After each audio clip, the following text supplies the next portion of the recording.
आमच्या हिंदू राष्ट्रामध्ये जसं प्रत्येक नवरात्र साजरा करतो, देवीची पूजा अर्चना करतो, तिकडचा आपला हिंदू समाज 9 दिवस देवीची पूजा अर्चना करतो।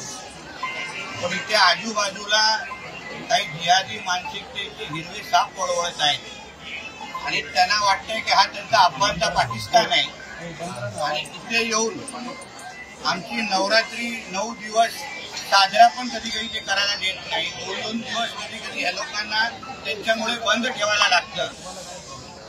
या भागातला हिंदू जो पहिला 70-80% होता आज 50% आलेला आहे। तर म्हणून माझ्या इकडच्या हिंदू समाजाला त्यांचं मनोबल वाढवावं, त्यांनाही कळावं की आम्ही सगळे जण हिंदुत्वादी विचारचे सगळे कार्यकर्ते इकडच्या हिंदुत्वादी समाजाच्या बरोबर आहोत, हिंदू समाजाच्या बरोबर आहोत आणि आपण आपल्या हक्काचं हिंदू राष्ट्र इथे कुठेही सोडून जाऊ नका।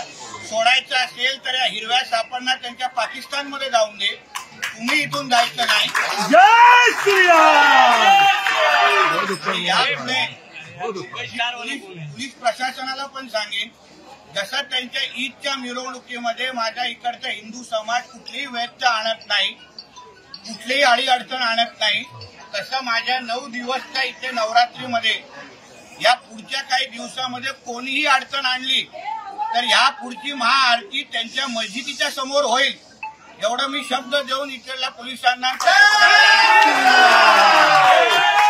परत इकडच्या माझ्या हिंदू समाजाला कोणीही दबाव आणि कुठलीही भीती आणि कुठलीही दादागिरी करायचा प्रयत्न केला तर आज तर फक्त सांगून आलो आहे, पुढच्या वेळी त्यांच्या थेट मोहल्ल्यामध्ये जाऊन उभा राहून महाआरती करू नये।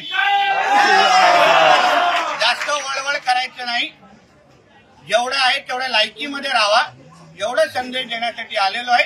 सगळ्या हिंदू समाजाने मोठ्या ताकदीने आणि उत्साहाने तुमच्या नवरात्री ते साजरा करावा। माझा पाकिस्तान नहीं है ये, मेरा हिंदू राष्ट्र है।